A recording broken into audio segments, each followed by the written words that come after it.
Asas belajar bahasa Mandarin. Huayu Jicu dibawakan kepada anda oleh Cikgu Hishamuddin. Bab 14 Hanyu Pinyin. Hanyu Pinyin. Kita mempelajari mengenai nada. Nada adalah penting dalam pembelajaran bahasa Mandarin. Ejaan yang sama tetapi berbeza nada, mungkin berbeza maknanya. Dalam bahasa Mandarin terdapat 4 nada dan 1 nada neutral. Nada. Nada pertama, nada tinggi dan mendatar atau disebut sebagai yin sheng. Yin sheng. Nada kedua, nada menaik atau yang sheng. Yang sheng. Nada ketiga, nada turun dan menaik atau disebut sebagai shang sheng. Shang sheng. Nada keempat, nada menurun atau disebut sebagai cui sheng. Cui sheng. Nada pertama ialah nada tinggi dan mendatar atau disebut sebagai yin sheng. Sebutan adalah tinggi dan mendatar tanpa perubahan. Dan nada adalah satu garis lurus. Contoh sebutan nada ialah seperti begini. A. A.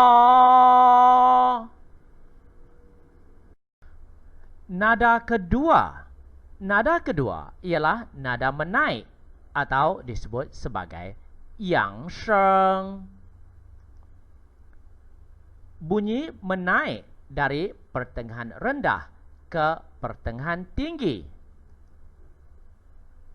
Tanda nada ialah satu garisan menaik.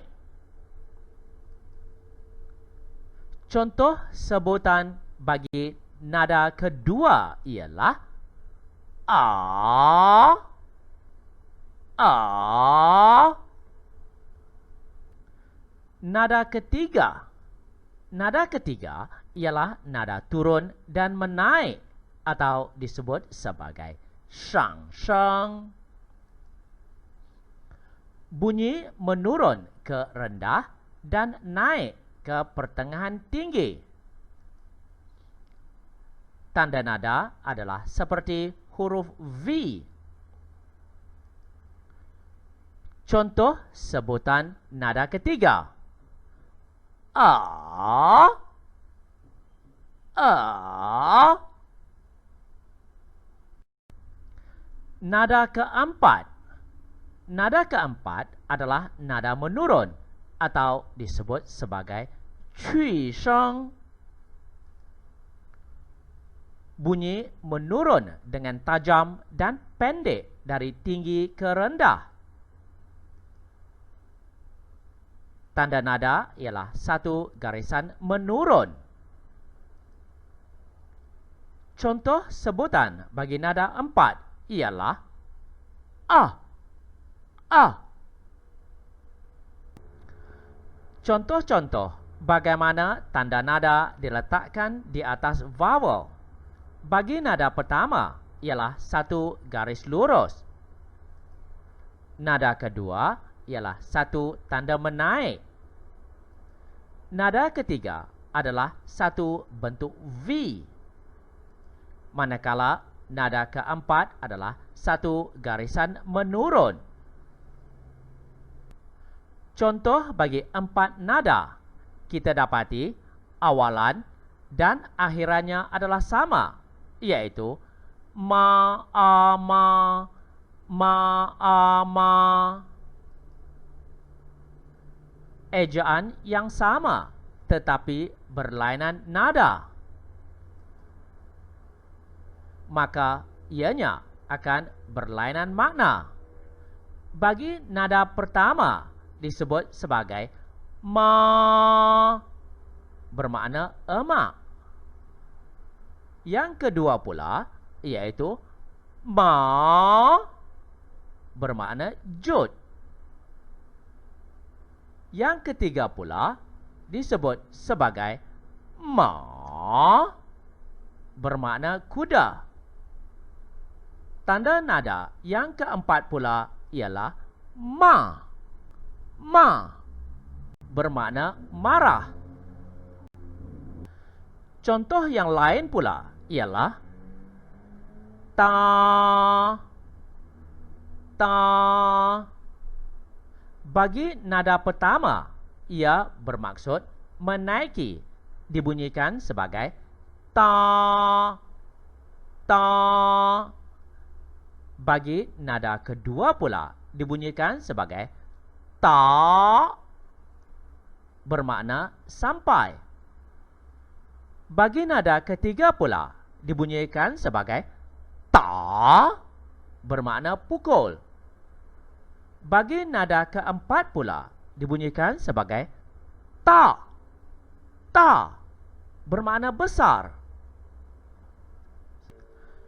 Selain daripada mempunyai 4 nada, Hanyu Pinyin juga mempunyai satu nada yang lain, dipanggil sebagai nada neutral atau disebut sebagai qing sheng. Qing sheng. Ia adalah bertukar nada menjadi pendek dan lembut. Ia tidak memerlukan apa-apa tanda. Contoh nada neutral seperti wada, wada bermakna saya punya. Da adalah nada neutral dan tiada tanda nada. Bunyinya adalah pendek dan lembut seperti wada, wada. Contoh yang lain pula ialah xue sheng. Xue sheng bermakna pelajar. Xian sheng.